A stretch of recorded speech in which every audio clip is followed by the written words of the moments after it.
El ejemplo de la vida de David nos muestra que uno debe ser un líder que actúa prudentemente, pero actúa. De eso hablaremos el día de hoy.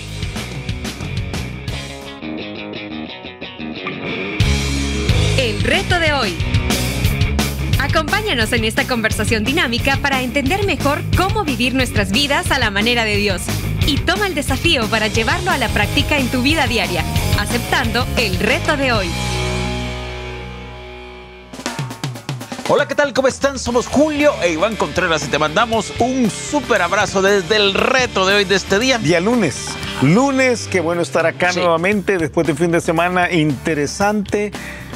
Cansado. Sí, pero bueno. Pero bueno, muy bueno. Bueno. Que tú sabes que cada persona tiene su fin de semana de una manera muy personal, ¿verdad? Muy personal. Sí. Sí, o sea, yo creo que cada quien está esperando fin de semana. Algunos esperan el fin de semana porque van a lavar. Sí. ¿Verdad? Oye, hacer los frijoles. Y van a limpiar y hacer las cosas de la casa, ir a hacer los comprados e ir a la iglesia. Ojalá que vayan a la iglesia. Otros esperan el fin de semana porque van a descansar. Correcto. Y no hacen absolutamente nada, se levantan tarde, etcétera, etcétera. Por eso yo creo que es una de las razones por las cuales en Villanueva los horarios prime, los mejores horarios son los que están más tarde. Más tardecito. Mañana, sí. Pero nosotros el fin de semana es intenso siempre. Es intenso. Cada domingo, es intenso. Y yo creo que debe ser así. Sí. Para cada uno. Uno tiene que tratar de lograr las mejores cosas, especialmente. Creo que uno debe aprovechar aquellos momentos en los cuales la relación con Dios está buena, las circunstancias están, los factores son positivos y hay que no solamente uno hacer las cosas, sino que guiar a los que están bajo tu responsabilidad a usar bien los fines de semana y el resto de la semana. Por supuesto, por supuestísimo. Mira, estamos aquí para hablar de un tema que a mí me encanta. Que yo creo que tiene que ver con esto que te acabo de decir. Yo no lo encontraba, estaba buscando la idea.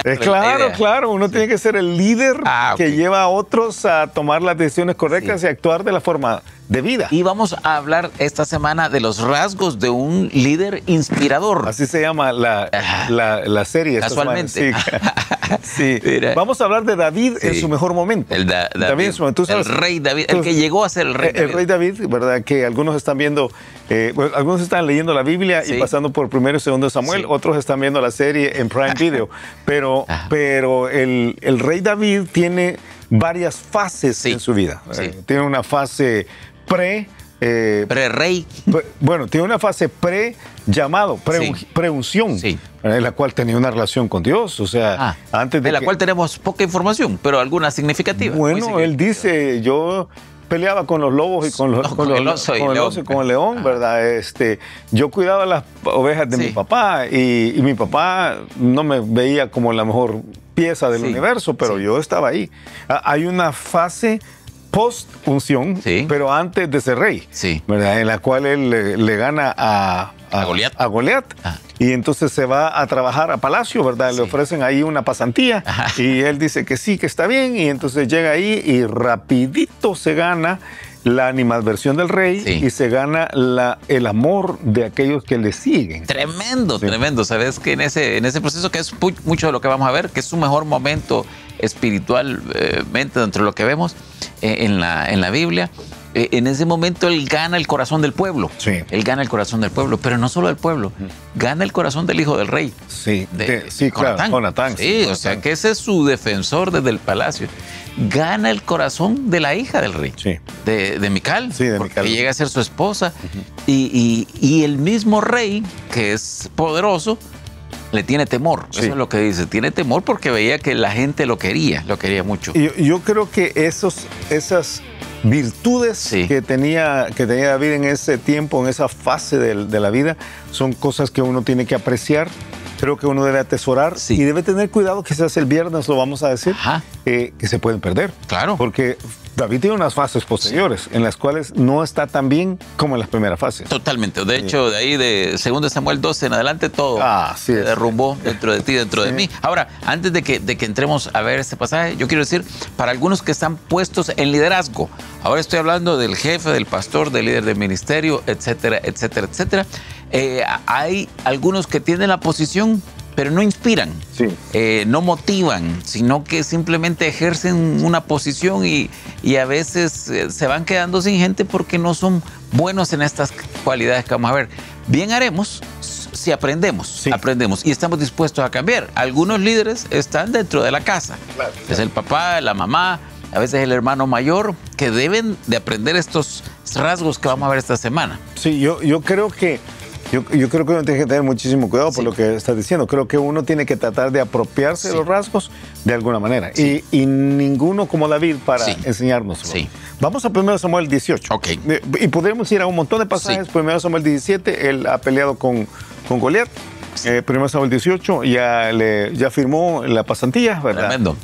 Dice la Biblia que cuando ha peleado con Goliat, dicen, mire, ¿de quién es hijo este hombre? Pues no sabemos de quién es, llámelo. Dice que cuando entra a la presencia del rey, todavía lleva la cabeza de Goliat en la mano. Sí. O sea que se llevó el recuerdito. Y yo no sé si hace un rato que hablabas tú dijiste Mical, pero también estaba Merab. Merab era la otra hija. Pero la que está enamorada de David es Mical. Sí, la otra, Merab, se la han ofrecido y se le dieron al otro. Sí, qué terrible, al vecino. Terrible. Pero entonces lo que está pasando en 1 Samuel capítulo 18 es que precisamente hay un cántico, hay un pequeño cántico en el cual se dice, Saúl, gran onda. Ajá. Él mató a sus 1000, pero David, lo máximo. A sus 10,000. Mató a sus 10,000. Y el que mató fue Saúl, realmente.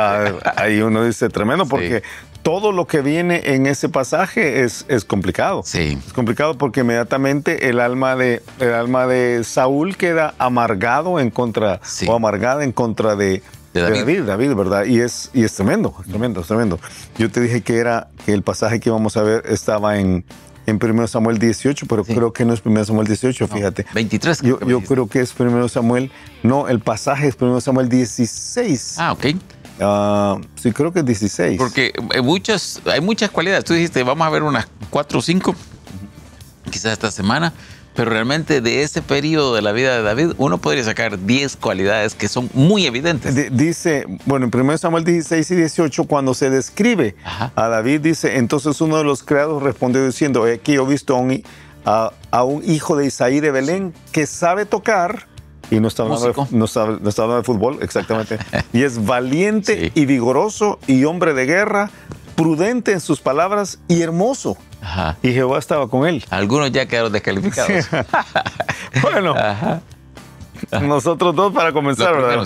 Aunque quizás nuestras esposas nos terminarían de tragar en una situación como esta. Pero es tremendo porque creo que en ese pasaje de 1 Samuel 18, de 16, y luego en 1 Samuel 18, 13, creo que es el pasaje que vamos a ver, ahí dice lo que es David. Sí. Y quizás comencemos estableciendo la parte más básica. Te leo 1 Samuel 18, 13 al 15, porque es cuando se nos dice los rasgos, estos rasgos de un líder que motiva, inspirador. Dice que estaban ahí Saúl estaba temeroso de David, dice el versículo 12, por cuanto Jehová estaba con él y se había apartado de Saúl. Sí. Qué tremendas esas frases. Por lo cual Saúl lo alejó de sí y le hizo jefe de 1000. Este Saúl era audaz, era pícaro. Sí, pero este Saúl era político. Sí. Yo iba a decir político y ya tú le dijiste que era pícaro, pero era político porque él sabe que si actúa en contra de David le va a ir mal. Entonces lo que hace lo hace jefe, pero lejos. Sí, lejos. O sea que tú has oído eso, ¿verdad? Los amigos cerca y los enemigos más cerca. Sí, pero en este caso bueno, le das posición. Y dice que y salía y entraba delante del pueblo. Sí. Estábamos conversando antes de entrar de salir al aire. Aquí en este caso, esta expresión quiere decir él tenía un liderazgo público que era notorio delante de todo el mundo, pero tenía el liderazgo militar en este caso. Él tiene ese liderazgo de 1000 personas. Y dice versículo 14, y David se conducía prudentemente en todos sus asuntos y Jehová estaba con él. Sí. Y quizás si podemos poner un rasgo grande del líder, el líder tiene que ser prudente. Sí. La palabra quiere decir circunspecto, que es una palabra que nadie utiliza, ¿verdad? Es alguien que para actuar toma las decisiones muy bien pensadas, muy inteligentemente pensadas. Sabio, diríamos, no se va con la primera. Y David, aunque era un jovencito, tiene este rasgo. Sí. Qué importante para un líder, qué importante para un papá, como tú decías hace un rato. qué importante para un jefe, qué importante para un pastor, qué importante para un líder de ministerio. El que actúa alocadamente es un desastre. Totalmente de acuerdo. Y esto de alguna forma le va a conectar con que estaba con Dios, dice. Dios estaba con él. Sí, que uno tendría que preguntarse qué vino primero, si el huevo o la gallina, ¿verdad? Sí. ¿Estaba Dios con él porque él era prudente o era prudente porque él tenía la compañía de Dios constante? Yo creo que de alguna forma se complementan. Otra cosa es que es interesante que lo que dice el texto directamente es que David se conducía prudentemente. Sí. No es que pensaba prudentemente, se conducía prudentemente. No es que solo pensaba prudentemente. Sí, es que tú sabes cómo funciona. Sí. Yo conozco líderes, conozco papás, ahora voy a decir para aterrizarlo más para nosotros. ¿Mamás? Conozco mamás, conozco jefes de empresas, conozco pastores. Conozco pastores que saben lo que se debe hacer. O sea, tienen la teoría, tienen las respuestas. Si el hijo les viene a decir, ¿qué hago, papá? Les saben decir exactamente el consejo prudente. Si el feligrés, si el hermano de la iglesia viene a pedir consejo, saben dar el consejo prudente. Ajá. Si la hija viene a pedir consejo, la mamá sabe dar el consejo prudente. Pero su actuar es tan imprudente. Ajá. O sea, tienen las palabras correctas, pero no tienen la conducta correcta. Yo lo diría así, tienen la teoría, pero no tienen la práctica. Bueno, ¿qué es lo que sucede? La clave aquí es que cuando Saúl lo ve, no ve los discursos de David, ve la vida de David, porque el versículo siguiente dice, y viendo Saúl que se portaba tan prudentemente, tenía temor de él. O sea, una vez más es acciones, ¿verdad? Sí. Acciones. Quizás una pregunta para quienes somos líderes. ¿Qué diría la otra gente de nuestras acciones? Sí. Iván, Julio, son personas prudentes, toman las decisiones correctas y las ejecutan bien. O dirían, qué bonito el programa que hacen, pero qué terrible cómo viven. Qué terrible cómo viven. Ahora, aquí para mí es importante hacer algo, porque creo que este término ha sido confundido en algunas personas, en algunos creyentes, que yo creo que queriendo hacer bien las cosas, son temerosos. Lo que dice aquí, prudente, no es temeroso. Es que lo que pasa es que había llegado a ser en la mente de algunos lo mismo en términos prácticos. Mira, hermano, fíjese que no vamos a hacer eso porque no vaya a ser, fíjese que no vamos a ir a evangelizar ese lugar porque hay que ser prudentes. Hay que ser prudentes, ahí es un poco peligroso, hermano. Mire, y mejor no hagamos tal cosa porque hay que ser prudentes. David era valiente, David era valiente. Cuando dice que era prudente, es que pensaba bien lo que iba a hacer y consideraba todas las circunstancias y todo, pero no es que era temeroso. Bueno, el pasaje lo dice así, dice, y viendo Saúl que se portaba tan prudentemente, tenía temor de él, mas todo Israel y Judá amaba a David porque él salía y entraba delante de ellos. Sí. Él era un hombre de acción. Sí. O sea, él era el líder militar. Es un hombre de guerra. Es un hombre de guerra. Entonces, no es que prudente quiere decir... Fíjese que él estaba parapetado detrás de unos muros, muy tranquilo, y se había puesto su cota de malla y su espada y su escudo y su yelmo y todo lo demás estaba cubierto. Entonces, bien prudente él como actuaba. No, hombre, David salía y decía, yo voy a ir a pelear contra los filisteos y aquí voy, pero las acciones que voy a tomar son pesadas. Mira, ya te voy a decir un ejemplo tremendo de esto. En todo, cuando uno es más joven, siempre hay uno o dos, algunos cuantos en la vida, que a la hora de ir a hacer deporte, a la hora de jugar, tienen todo bueno. Tienen los zapatos de buena calidad, los caros, la camisa de original del equipo tal, y medias altas, y tienen todo. Saludos. Un montón que puedo pensar. Pero no juegan, o sea, no juegan, no saben jugar, son malos, nadie los mete, y cuando los meten, no pueden. Algunos en la vida son esos. Tienen la teoría, están ahí en la iglesia y bien protegiditos y nunca salen. Y nunca ganan ni un alma porque no hacen nada fuera, nada arriesgado. Y tremendo. Voy a seguir la línea de pensamiento que tienes tú. Es tremendo porque algunos de estos critican a los que sí hacen. Sí, claro. Porque tienen la teoría, ¿verdad? Y dicen, no, es que yo debe ser tal cosa. Ajá. Y aquí en esta, y no solo en la iglesia, pero vamos a ir a la iglesia, pero no, es que si mi jefe hiciera tal cosa, esta estrategia, entonces todo saldría bien. No, es que si mis papás no hicieran tal cosa, entonces el asunto estaría arreglado. Es que si el pastor hiciera las cosas de esta manera, entonces todo saldría bien. Todos son teóricos. Pero a la hora de decir, ok, hacelo pues, hacelo. No. El otro día estaba recordando al hermano Jeff Adams. Jeff Adams, que fue nuestro pastor, ¿verdad? Jeff, a quien amamos mucho. Jeff tenía una costumbre cuando fue pastor aquí en El Salvador. Cuando alguien se le acercaba y le decía, mira Jeff, fíjate que yo creo que sería bueno que la iglesia hiciera un proyecto de alcance para tratar con los policías de San Salvador, o con las enfermeras de tal hospital, o con el gremio médico, o con los ingenieros. Él decía siempre, adelante, hazlo, por supuesto, te apoyamos. Y entonces la gente, no, yo venía para decirle que alguien más lo hiciera. No, si Dios ha puesto la carga, hazlo, tú debes salir, ¿verdad? Te toca a ti. Y después de un tiempo la gente pensaba 2 o 3 veces para ir a plantear algo, porque creo que muchos quieren ser prudentes en la teoría, pero no tienen el valor para salir y entrar. Son las dos cosas. Salir y entrar es la guerra delante de todo el mundo, es la disposición a liderar precisamente, y la parte de liderar tiene que ser hecho como lo hacía David, con un estilo de conducta, un estilo de vida que sea sensata, prospecta. Sensato, qué buena palabra.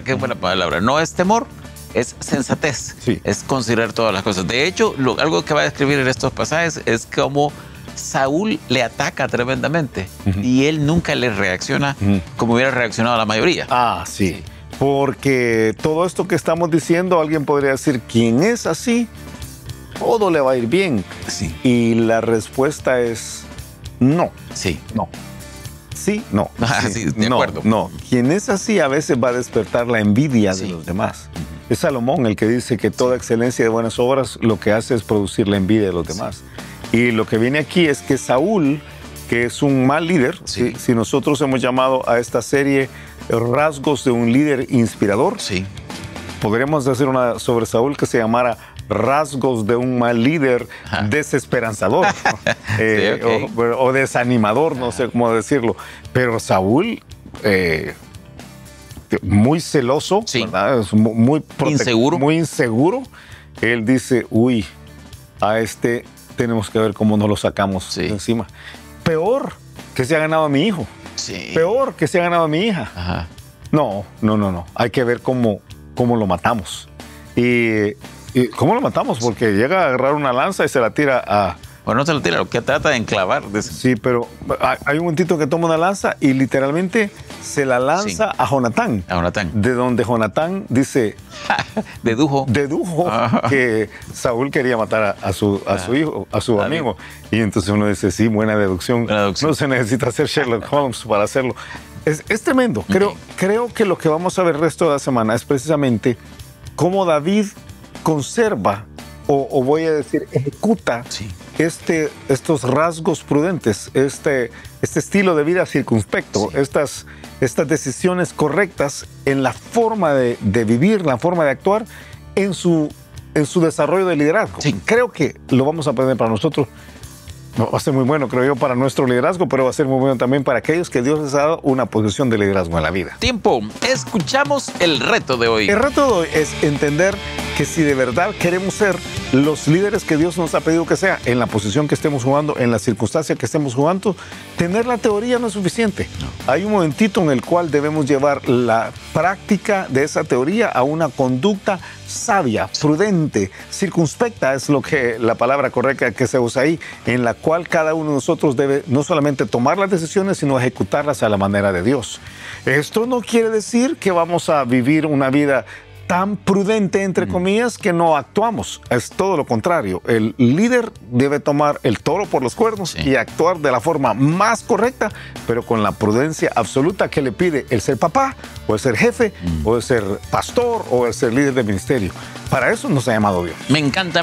Y a ti que nos ves, a ti que nos escuchas, te animamos a que esta semana observes las características, los rasgos de un líder verdaderamente inspirador. Hoy hemos visto la prudencia, el tomar en cuenta todo y actuar, no solo pensar prudentemente, pero ten cuidado que esto no sea confundido con temor. Prudencia y acción no están divorciadas. De hecho, prudencia y acción están íntimamente ligadas en una forma de dar liderazgo a aquellos que Dios ha puesto bajo tu responsabilidad. Y te desafiamos a que actúes, pero que lo hagas con prudencia. Que pases un excelente día y nos escuchamos mañana a la misma hora. Gracias por habernos acompañado. Y ahora te animamos a que aceptes el reto de hoy en tu vida. Nos encontraremos de nuevo en el reto de hoy.